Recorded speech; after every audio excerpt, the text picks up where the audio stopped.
예수 그리스도 이름으로 하나님 말씀 함께 나누 생각하도록 하겠습니다. 이 시간 같이 은혜 나누실 말씀 사도행전 1장 8절을 먼저 찾으시겠습니다. 사도행전 1장 8절.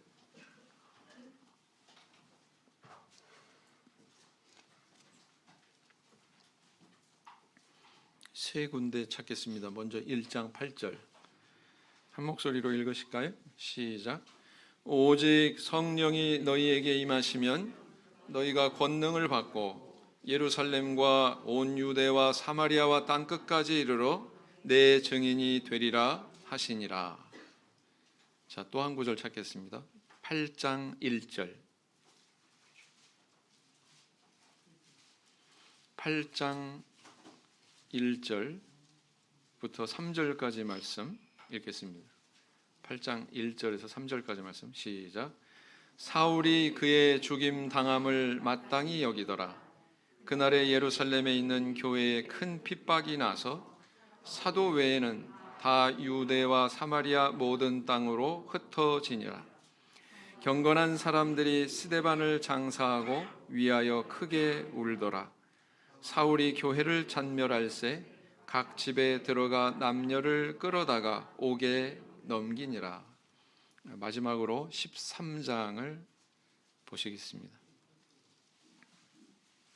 13장 1절부터 3절까지 말씀, 13장 1절에서 3절까지 말씀이 되겠습니다. 같이 읽겠습니다. 시작. 안디옥 교회에 선지자들과 교사들이 있으니 곧 바나바와 니게르라 하는 시므온과 구레네 사람 루기오와 분봉왕 헤롯의 젖동생 마나엔과 및 사울이라. 주를 섬겨 금식할 때에 성령이 가라사대 내가 불러 시키는 일을 위하여 바나바와 사울을 따로 세우라 하시니 이에 금식하며 기도하고 두 사람에게 안수하여 보내니라.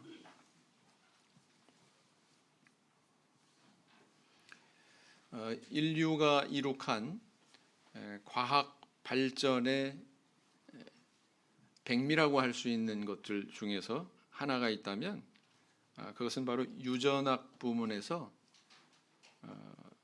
게놈 프로젝트의 완성이라고 할 수가 있겠습니다. 게놈 또는 지놈이라고도 하죠. 이 용어는 뭐냐면은 말하자면 유전자 지도를 가리키는 것입니다.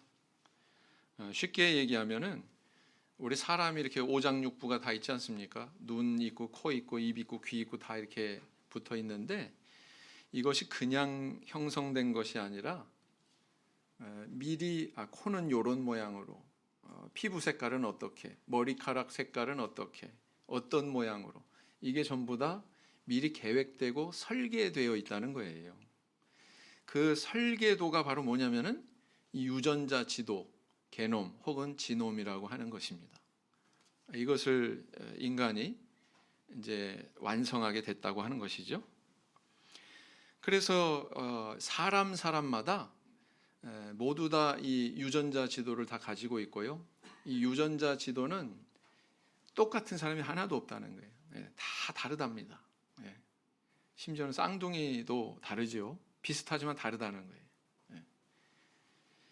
한 사람에 대한 유전자 정보는요, 그것을 책으로 만든다면 백과사전 수백 권의 그런 방대한 분량이라고 합니다. 한 사람의 유전자 정보가. 그런데요, 이 한 사람의 유전자 정보가 담겨져 있는 이 게놈은 크기가 얼마나냐면은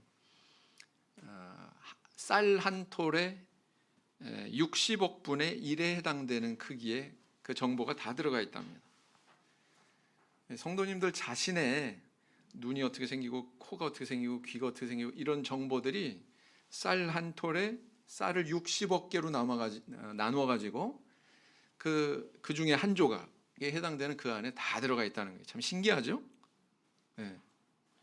그래서 그렇게 따지면 지구상에 지금 존재하고 있는 모든 사람들의 유전자를 다 끌어모아서 보관을 한다면 쌀 두 톨이 안 된다는 거예요. 쌀 두 톨이 안 된다는 거예요. 근데 참 이런 정보가 그런 작은 공간 안에 들어가 있다고 하는 것이 굉장히 신기한 일이죠. 그래서 이것을 연구하던 그 일본의 무라카미 가조 교수라고 하는 사람은 무신론자인데, 이 사람이 이렇게 고백을 했다고 그래요. 나는 무신론자지만 이 유전자 지도를 보면 누군가 인간에 대해서 이렇게 처음 이것을 계획하고 이것을 우리 안에 넣어준 어떤 존재가 있다는 것이 분명하다. 나는 알 수 없는 어떤 신이라고 그를 부르겠다. 이렇게 얘기했다고 합니다. 무신론자가 절대자를 인정한 거죠. 여러분, 어떤 계획과 의지에서 이루어졌다고 하는 것은요, 그런 계획과 의지를 나타낼 수 있는 이지적인 존재가 있기 때문에 가능한 겁니다. 그래서 유전자 지도는 바로 그런 이지적인 존재가 있다고 하는 것 자체를 우리한테 보여준다는 것이죠. 그래서 이렇게 불신자, 무신론자조차도 자연 만물 가운데 어느 한 부분을 유심히 잘 관찰하면 하나님이 분명히 계시다고 하는 것을 이렇게 인정할 수가 있다는 거예요. 근데 하물며 우리 하나님을 믿는 우리 성도들이 당연히 그거 인정해야 되지 않습니까? 하나님께서 이 천지 만물을 창조하셨다. 뿐만 아니라 그 존재 일부인 나도 창조하셨다. 그거 우리 분명히 그렇게 믿고 있습니다. 시편의 기자는 이렇게 노래하고 있죠. 시편 139편 13절에서 14절 말씀을 보겠습니다. 시편 139편 13절에서 14절.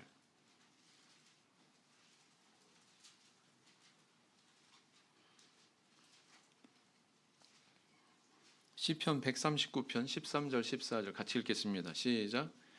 주께서 내 장부를 지으시며 나의 모태에서 나를 조직하셨나이다. 내가 주께 감사하옴은 나를 지으심이 신묘막측하심이라. 주의 행사가 기이함을 내 영혼이 잘 아나이다. 이렇게 창조론의 신앙을 받아들인다고 하는 것은 시편 기자와 같은 이런 고백을 할 뿐만 아니라 더 나아가서 내 삶 속에 현재 그리고 내가 미래에 맞아들이게 될 내 삶의 여정에도 우리 하나님께서 다 개입하고 계시고 다 역사하고 계신다는 것까지 믿어야 우리는 창조론의 신앙을 올바르게 소유하고 있는 것이다. 이렇게 말할 수가 있습니다. 그래서 나한테 하나님께서 나를 겨냥하신 이런 뜻이 이런 것이구나. 나를 통해서 하나님께서 이루시고자 하는 이런 계획이 있구나. 이거를 분별하고 발견해서 그것에 따르는 그런 삶을 사는 걸 우리는 뭐라고 그래요? 신앙적인 용어로 뭐라고 그러냐면 순종이라고 그래요. 순종. 그렇죠? 근데 그것에 대한 분별도 없고 그것에 대한 순종하려고 하는, 안다고 할지라도 그것을 따르려고 하는 그런 마음도 없이 내 욕망에 이끌려서 내 정욕에 이끌려서 이렇게 살아가는 삶을요, 그걸 뭐라고 그래요? 불순종이라고 그래요. 다른 말로 방종이라고 그래요. 그게 하나님 앞에서의 방종입니다. 자, 우리는 어떤 자리에 있습니까? 이런 하나님의 섭리와 의지를 발견하고 내 인생을 겨냥한 그 하나님의 뜻에 대해서 우리는 순종의 그 길을 걸어가고 있습니까? 아니면 방종의 길을 걸어가고 있습니까? 오늘은 이 사도행전에 나타난 하나님의 섭리, 여기에 대해서 발견하고 그 사도행전에 임했던 그 섭리가 오늘날 우리에게는 어떻게 나타나고 있는지, 그것을 우리는 어떻게 분별할 수 있는지, 나와 무슨 관계가 있는지 함께 생각하고 은혜를 나눈 시간을 가지고자 합니다. 자, 오늘 읽은 본문에서 먼저 읽으신 1장 8절 내용이 있습니다. 이 1장 8절은요, 저는 이렇게 표현하고 싶어요. 이게 바로 사도행전 전체의 게놈, 지놈이다. 유전자 지도다. 이렇게 저는 표현하고 싶습니다. 왜 그러냐면요, 사도행전 1장 8절에서 기록하고 있는 지명이 정확하게 이 사도행전 전체에서 그대로 맞아 떨어지고 있기 때문에 그렇습니다. 사도행전 1장 8절의 요지는 뭡니까? 복음이 퍼져나가는데 예루살렘은 한 도시죠? 그리고 유대와 사마리아, 이것은 도시가 아니고 지방입니다. 그래서 이 지방으로 확대가 되고 그 지방으로까지만 확대되는 게 아니라 나아가서 어떻게 구해갈 수 없는 땅끝까지 이 복음이 전해질 것이다. 이렇게 작은 도시에서 지방으로 땅끝까지 점점 복음이 확장될 것이다 라고 하는 것에 대해서 미리 말씀하고 있는 거거든요. 그래서 여기에 이 지명들을 우리 성도님들은 눈여겨보셔야 됩니다. 맨 처음에 뭐가 등장하고 있어요? 예루살렘, 그 다음에 유대와 사마리아, 그 다음에 마지막에 땅끝, 이렇게 이야기하고 있지 않습니까? 네. 실제로 사도행전의 내용을 살펴보면 공간적인 배경이 셋으로 딱 구획이 돼요. 어떻게? 1장부터 7장까지는 어디에서 일어난 일이냐면 예루살렘 성 안에서, 그 도시 안에서 이루어진 일이에요. 그 다음에 8장부터 12장까지는 유대와 사마리아를 중심으로 이루어진 일입니다. 그 다음에 13장 이후부터는 이방 선교의 물꼬가 이제 열려가지고, 물꼬가 터져가지고 계속 이방으로 복음이 전해지는 그런 과정을 보여주고 있거든요. 그래서 그러고 보니까 사도행전 1장 8절이 비유하자면, 말하자면 복음 전파의 유전자 지도와 같다. 저는 이렇게 표현을 하고 싶습니다. 자, 그런데 이 1장 8절의 말씀을 가만히 살펴보면 이 특징이 있어요. 그 특징이 뭐냐면은 예수님께서 내 증인이 되도록 노력하거라, 이렇게 권면하는 투가 아니에요. 아니면은 또 너는 내 증인이 될 수 있다, 이렇게 미래의 어떤 희망적인 이야기를 하신 게 아니에요. 내 증인이 되리라 그랬습니다. 이것은 어떤 뉘앙스예요? 예언이에요. 일종의 예언입니다. 내 증인이 될 거야, 너희들은. 이 120명의 제자들을 향해서 너희들은 이렇게 증인이 될 거야, 이런 투로 지금 예수님께서 예언하고 계신 거 아니겠습니까? 이 예언이라고 하는 것은 사실은 이 제자들을 겨냥한 우리 예수님의 계획이, 그리스도의 계획이 이미 세워져 있다는 거예요, 없다는 거예요? 세워져 있다는 것입니다. 그들을 통해서 이 복음을 장차 어떻게 확장해 나가겠다라는 것을 예수님께서 이미 그 계획을 가지고 계셨다는 사실입니다. 그리고 그 계획대로 지금 일이 진행이 되는 거거든요. 그럼 어떻게 진행이 됐나? 8장 1절을 보시겠습니다. 금방 읽으셨던 그 8장 1절 말씀을 보시겠습니다. 8장 1절. 사울이 그의 죽임당함을 마땅히 여기더라. 그날에 예루살렘에 있는 교회에 큰 핍박이 나서 사도 외에는 다 유대와 사마리아 모든 땅으로 흩어지니라 그랬어요. 자, 사울이 그의 죽임당함을 마땅히 여겼다고 그랬는데 바울이 아니라 아직 계심하기 전이기 때문에 이름이 뭐예요? 사울입니다. 근데 누구의 죽임당함을 마땅히 여겼다고 하는 거예요? 7장을 넘어가서 잠깐 보면 누가 죽었습니까? 7장 마지막 부분에 누가 순교했어요? 스데반 집사가 순교합니다. 근데 이 사울이 그의 죽임당함을 마땅히 여겼다는 거죠. 그리고 여기서 중요한 것은 그 이후에 기록하고 있는 내용인데 예루살렘에 있는 교회에 큰 핍박이 났대요. 사실 이때에 사람을 죽이는 권한은 유대인 종교 지도자들에게 있지 않았거든요. 유대인들이 사람을 죽이면 큰일 납니다. 로마 정부에서 큰일 납니다. 로마 정부에 그것이 발각이 되면. 그런데 스데반을 죽여도 별 탈이 없어요. 그러니까 이제 대대적으로 본격적으로 기독교를 핍박하는 그런 운동이 일어난 거예요. 그래서 교회에 큰 핍박이 나서 이렇게 기록하고 있는 게 바로 그런 배경입니다. 사도 외에는 다 어디로 갔어요? 이제 더 주의해서 한번 살펴봅시다. 사도 외에는 다 어디로 갔다고요? 유대와 사마리아 모든 땅으로 흩어지나, 이렇게 기록하고 있습니다. 자, 여기 우리 주목할 것은 1장 8절에서 나왔던 그 지명이 8장 1절에서 다시 나오고 있죠. 유대와 사마리아. 그렇지 않습니까? 유대와 사마리아. 정말 예수님께서 이렇게 말씀하신 대로 유대와 사마리아로 지금 복음이 전해지고 있죠. 자, 그럼 이 마당에서 제가 우리 성도님들한테 한번 질문을 해볼게요. 8장 1절에 보니까 교회에 큰 핍박이 나서 사도 외에는 다 유대와 사마리아로 흩어졌다고 그랬는데, 복음이 예루살렘에만 머무는 게 아니라 여기서 유대와 사마리아로 확장된 것은 1장 8절에 있는 예수님 말씀 때문입니까? 아니면 8장 1절에 있는 스데반 집사의 순교 사건 때문입니까? 어떻게 대답하시겠어요? 그 핍박이 도화선이 돼서 지금 큰 핍박이 났잖아요. 불가피하게 예루살렘에 머물 수가 없어요. 그래서 어디로 간 겁니까? 유대와 사마리아로 간 거예요. 자, 그러면 다시 묻겠습니다. 1장 8절 때문에 지금 복음이 유대와 사마리아로 퍼진 거예요? 아니면 스데반 집사가 순교했기 때문에 이 복음이 지금 유대와 사마리아로 퍼진 겁니까? 1장 8절 때문이에요? 그럼 8장 1절은 틀렸습니까?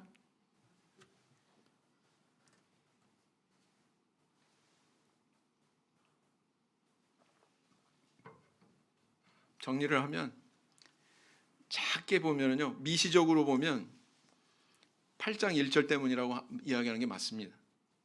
스데반 집사의 순교가 있었기 때문에 그게 교회의 핍박의 도화선이 됐고, 핍박을 견디지 못하니까 예루살렘에 머물지 못하고 다 유대와 사마리로 간 거거든요. 8장 1절이 원인이다. 거기 원인이 담겨 있다. 맞습니까? 틀립니까? 맞아요, 그것도. 근데 거시적으로 보면, 지금 이제 미시적으로 봤죠? 근데 거시적으로 보면 사실은 이 스데반이 순교한 이 사건보다도 사실은 예수님이 말씀하신 1장 8절에 그 예언의 말씀이 있었기 때문이다. 이것도 맞아요, 틀려요? 맞아요. 모순된 게 아닙니다. 그러니까 커다란 우리 하나님의 계획하심이 있고, 1장 8절이죠. 그 다음에 또 인간들이 때로는 뭐 이리 옮기기도 하고 저리 옮기기도 하고 이런 일 당하기도 하고 저런 일 당하기도 하고, 그러는 가운데서 이 일이 이루어졌다 이렇게 보는 것도 맞는 겁니다, 사실은. 그래서 모순된 게 아니에요. 네. 그래서 이 시점에서 우리는 이런 생각을 한번 해볼 수가 있어요. 자, 사람이 죽었어요. 사도교회. 좋은 일입니까? 나쁜 일입니까? 사람이 죽었다고요? 좋은 일이에요? 나쁜 일이에요? 나쁜 일이죠. 안타까운 일이고 가슴 쓰린 일이고 슬픈 일이죠. 그렇죠? 그런데 이게 교회의 어떤 역사의 흐름 속에서 놓고 볼 때 이게 꼭 불행한 사건이라고만 볼 수 있느냐? 사실은 이게 복음의 어떤 그 본질을 보여주는 그런 사건이 아니냐라는 것을 알 수가 있습니다. 이 스데반 집사는요, 초대교회에서 정말 아까운 인재입니다. 왜 그런 줄 아세요? 6장 8절을 보세요. 6장 8절을 보시면, 6장 8절을 보시면 스데반이 은혜와 권능이 충만하여 큰 기사와 표적을 민간에 행하니. 자, 스데반 집사가 어떤 집사입니까? 공궤 일삼는 일을 하는 것을 대신해줄 칭찬받는 7사람 중에 한 사람이 스데반 집사였어요.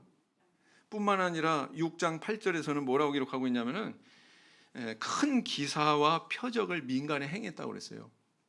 이분이, 스데반 집사가 남들한테 존경받고 남들한테 인정받고 뿐만 아니라 기사와 이적이 따라요. 그뿐인 줄 아세요? 10절을 한번 보세요.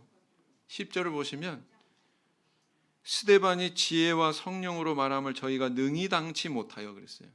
순교당하기 전에 그 대적하는 무리들하고 변론을 하는데 이 한 사람을 못 당해요. 이 한 사람을. 스데반 집사 구변이 있어요, 없어요? 말 잘해요, 못해요? 말 잘해요. 구변이 있습니다. 그래서 이렇게 믿음도 있죠. 능력 행하는 그런 권세도 있죠. 말씀도 잘 전하죠. 모든 사람들이 다 이렇게 칭찬하고 존경하죠. 이런 사람이 죽었단 말이에요. 얼마나 안타깝습니까? 얼마나 교회로서는 큰 손실입니까? 그렇죠? 네? 그런데 그의 죽음을 통해서 복음이 유대와 사마리아로 이렇게 퍼져나가는 그런 상황을 우리는 발견하게 된다라는 것입니다. 여러분, 하나님은 절대로 손해보시는 분이 아닙니다. 제가 왜 이렇게 얘기하는 줄 아세요? 스데반은 죽었지만 그 스데반의 순교의 현장에 있던 어떤 한 사람이 있었어요. 6장을 다시 한번 보시겠습니다. 6장 15절을 보시면 공회 중에 앉은 사람들이 다 스데반을 주목하여 보니 그 얼굴이 천사의 얼굴과 같더라. 우리 성도님들 이 표현에 대해서 어떻게 생각하세요? 어떤 사람 얼굴이 저 사람 얼굴 천사의 얼굴과 같이 잘생겼어, 아름답게 생겼어, 이렇게 표현하는 것은 객관적인 표현이에요? 주관적인 표현이에요? 네? 주관적인 표현이죠.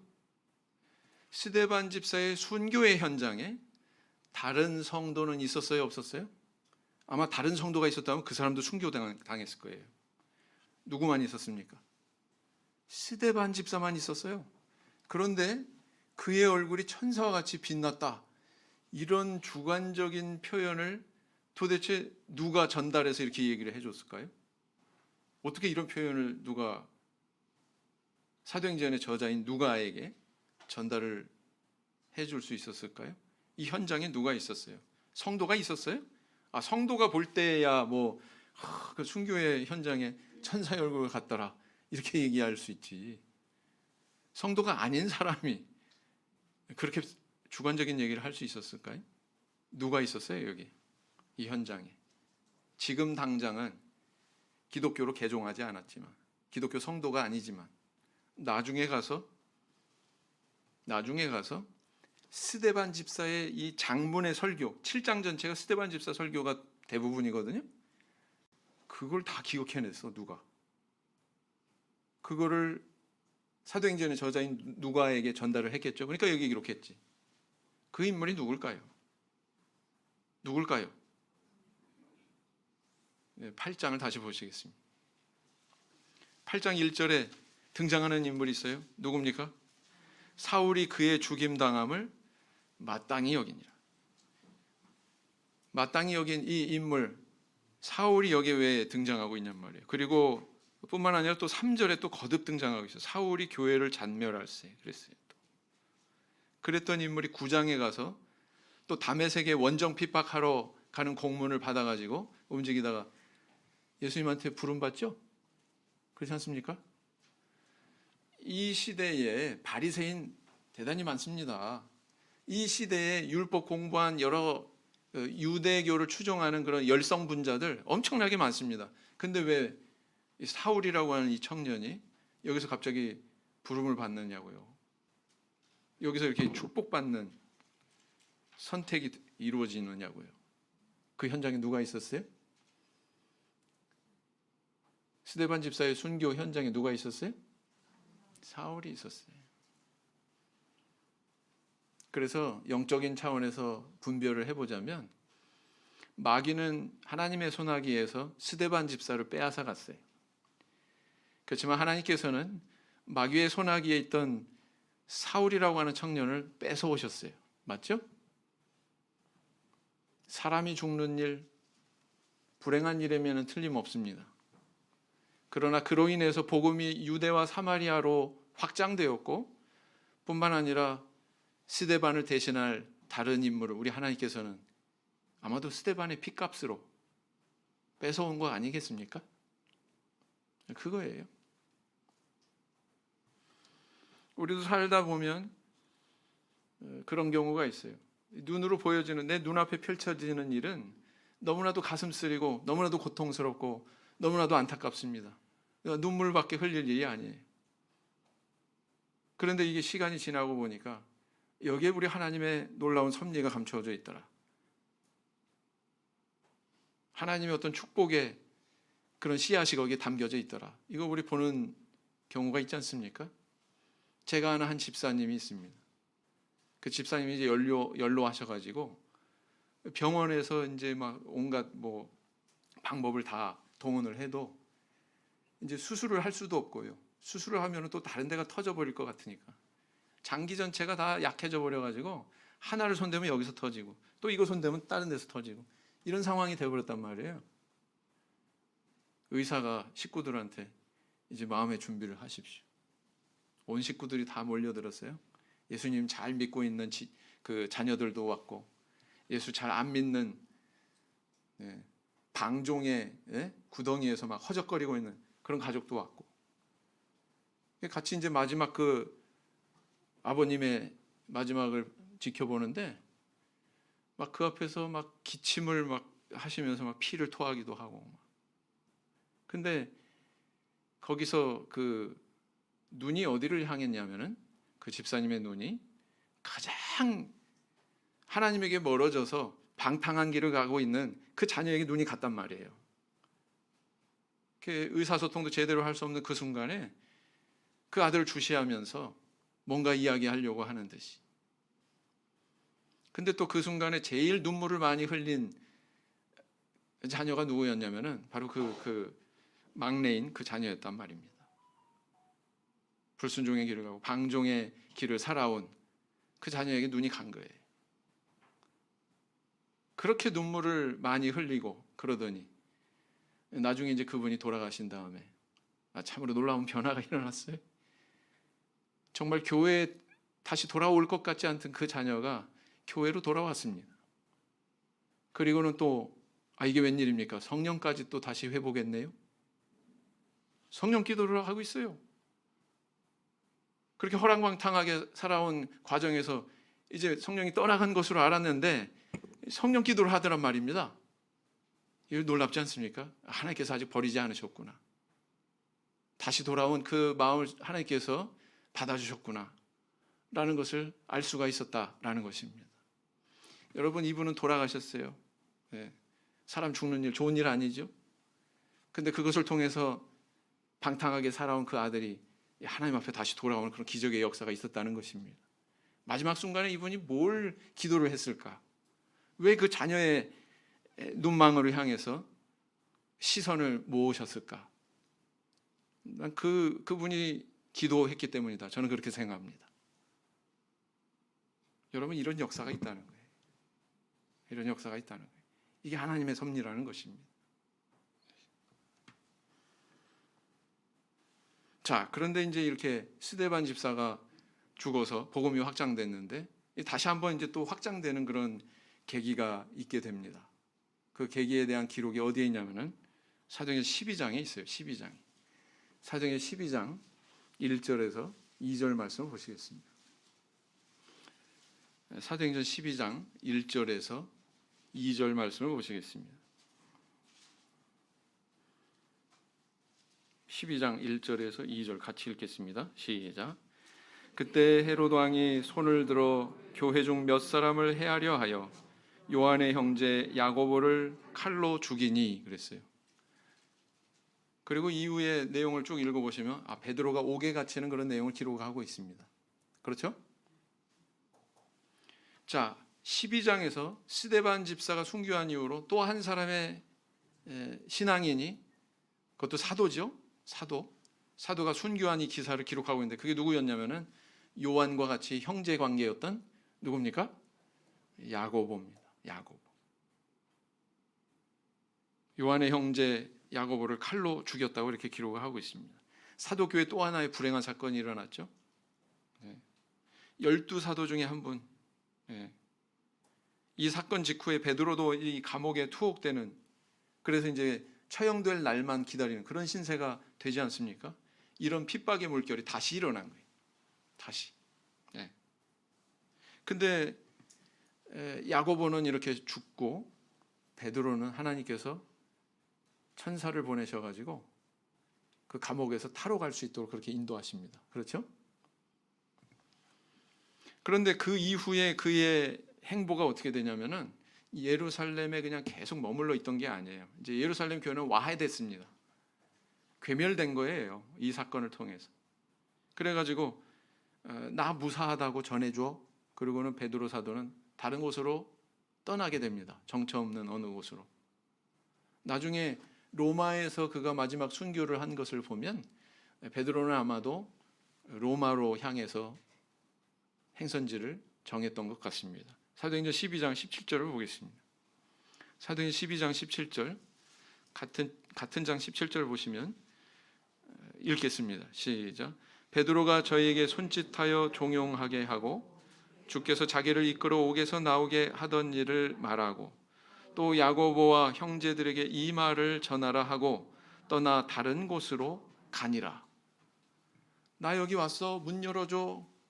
문 열고 쏙 들어가가지고 나 좀 숨겨줘. 거기에 있었던 게 아니고 나 무사하다고 그래. 문도 열지 않고 그 길로 다른 곳으로 떠나간 겁니다. 굉장히 여기 상징적인 의미가 있는 것 같아요. 왜냐하면 베드로는 이후에 잘 등장하지 않습니다. 말하자면 베드로의 퇴장을 여기 기록하고 있는 것 같아요. 근데 누가 등장합니까? 베드로가 퇴장한 다음에 13장 1절에 아까 읽으셨잖아요. 누가 등장합니까? 바나바와 바울이 등장하는 거예요. 예루살렘 교회는 와해돼 가지고 이제 이 총회로서의 기능을 제대로 할 수 없어요. 그런데 새로운 교회가 다시 부상하면서 그 복음 전파의 사명이 바톤 터치되는 그런 마당을 우리는 13장에서 발견하게 되거든요. 그 교회가 바로 어떤 교회냐면은 13장 1절부터 이렇게 기록을 하고 있는 안디옥 교회입니다. 안디옥 교회. 이방 선교의 베이스 캠프 역할을 하게 되는 겁니다. 이 안디옥 교회가. 근데 이 안디옥 교회에 주를 섬겨 금식할 때에 2절을 보세요. 13장 2절을 보시면 주를 섬겨 금식할 때 성령이 가라사대 내가 불러 시키는 일을 위하여 바나바와 사울을 따로 세우라 하시니. 바나바와 사울이 이제 이방 선교는 우리가 해야 돼 깨달아 가지고 그렇게 이루어진 게 아니에요. 자, 주를 섬겨 금식할 때에 성령께서 음성을 주셨습니다. 내가 시키는 일을 위해서 바나바와 사울을 따로 세우라. 그리고는 파송하는 거거든요. 바나바와 사울이 자기 개인의 그 두 사람의 의지와 결정으로 움직인 게 아니란 말이에요. 누가 보내셨어요? 성령께서 보내셨어요. 네, 성령께서. 자, 우리는 이 마당에 뭘 알 수가 있습니까? 자, 복음이 도약할 때 항상 순교자가 있었어요. 맞죠? 복음이 도약할 때 예루살렘에서 유대와 사마리아로 도약할 때 스데반 집사의 순교가 있었습니다. 그리고 유대와 사마리아에 있던 복음이 다시 땅끝을 향할 때 야고보 사도의 순교가 있었습니다. 맞죠? 마치 예수 그리스도의 십자가의 죽음을 통해서 인류에게 생명의 씨앗이 이렇게 뿌려진 것처럼 이 사도들의 이런 순교를 통해서 복음 전파의 그런 씨앗이 점점 이렇게 흩뿌려지는 민들레 씨앗처럼 그것이 이곳저곳으로 퍼지는 이런 모습을 우리 발견할 수 있지 않습니까? 그죠? 네. 바로 이게 우리 하나님의 섭리였다는 거예요. 그 섭리가 이루어지는데 아픔이 있었죠. 고통이 있었죠. 사람이 죽는 불행한 사건들이 있었죠. 그러나 그 눈에 보여지는 것이 다가 아니라는 것입니다.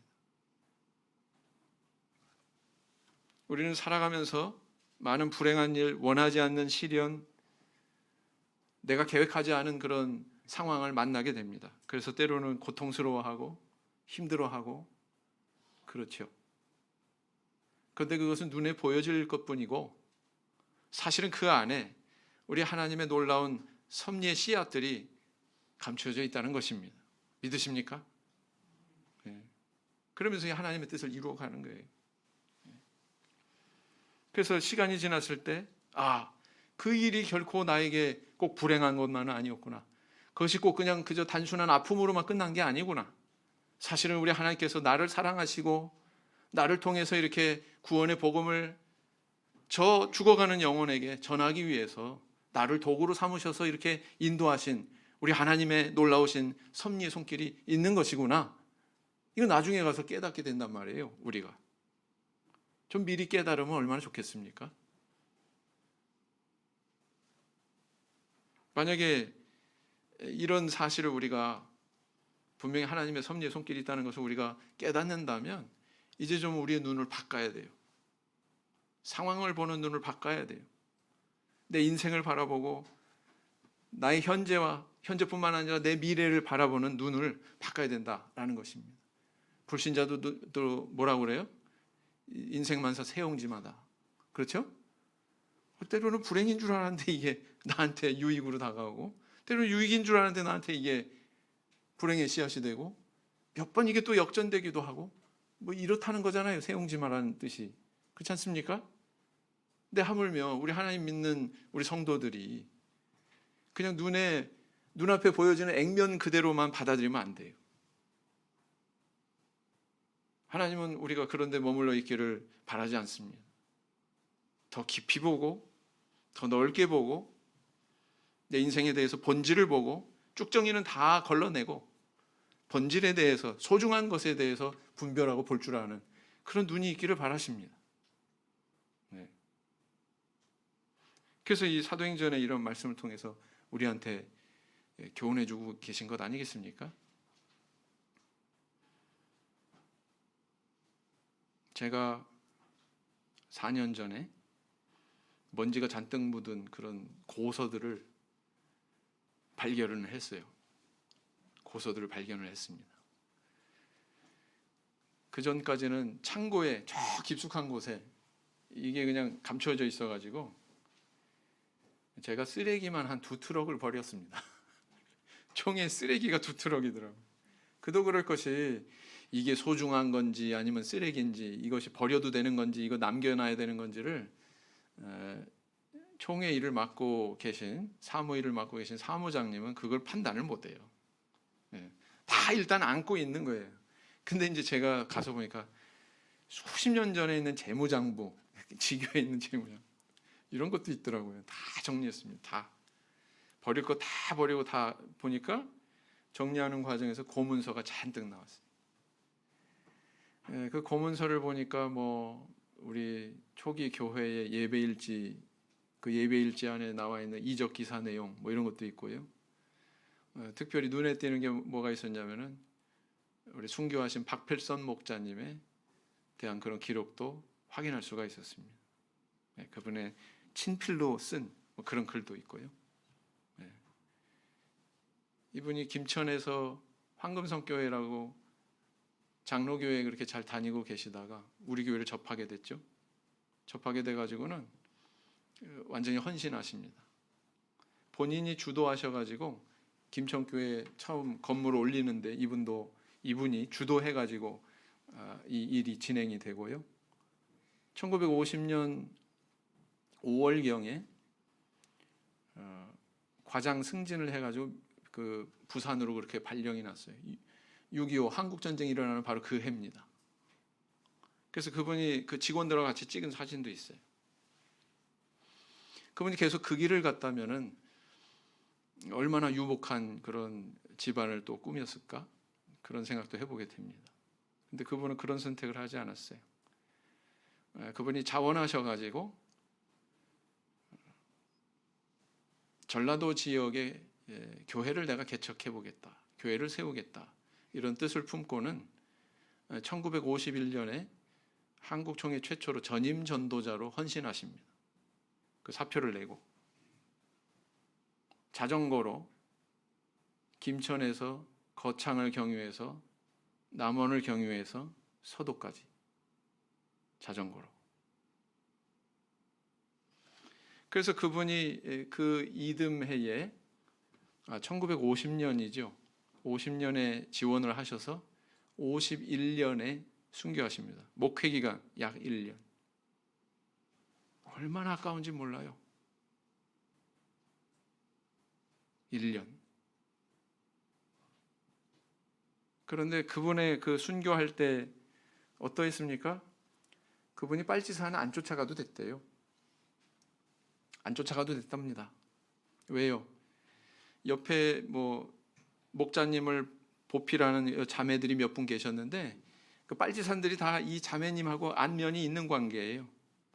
그러니까 막 큰 소리치고 막 이래도 뭐 이렇게 해코지 할 사람들이 아닙니다.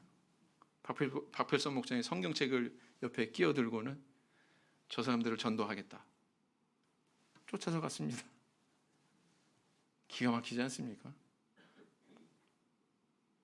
그분이 끌려간 그런 여정이 추정되는 그런 길이 있어요. 굉장히 비탈진 그 길이 있습니다. 그분이 또 순교하신 그 장소에 지금 기념비를 이렇게 세워놓고 있습니다. 그 순교하실 때에 대한 그런 간증은요, 제가 여기저기 이제 카메라 들이대고 여러분들에 대해서 그 간증을 들었는데 일치되는 그런 내용이 있더라고요. 그분의 마지막 순간에 대해서. 하늘에서 정말 땅에 기어가는 개미가 보일 정도로 밝은 빛이 하늘로부터 밝게 비쳤다고 이렇게 이야기하거든요. 수 킬로 떨어져 있는 곳에서도 이렇게 봐도 야, 어떻게 저런 빛이 땅으로 저렇게 내리쬐지 싶은 그 빛이 있었다고 합니다. 그 간증은 일치되게 이 사람 입에서 저 사람 입에서 다 나와요. 네. 그분의 그런 헌신과 희생이 있었기 때문에 오늘날 또 이 자리에 우리가 있는 것 아니겠습니까? 네. 제가 2월 3일 날 굉장히 중요한 소중한 만남이 있었습니다. 그분의 따님이 대구에 살고 계시는데 그 따님을 우리 원로 목자님이신 김디모대 목자님 모시고 가가지고 같이 만나고 왔어요.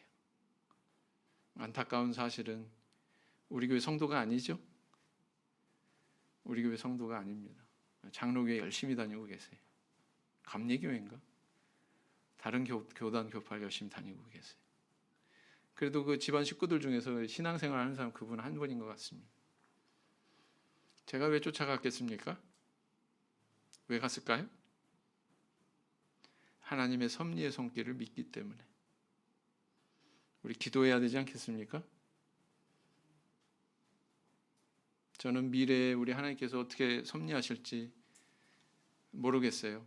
그러나 그것을 붙드는 마음으로 찾아가서 뵀습니다.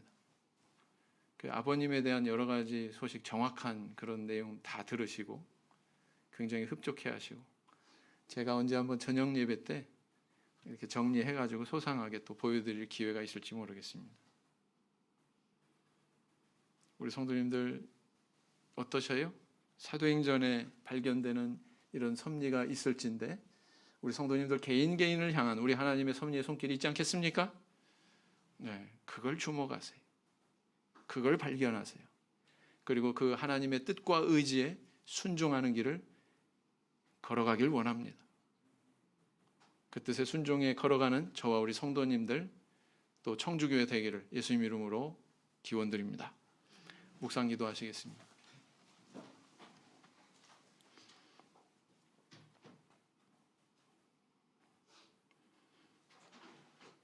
아멘.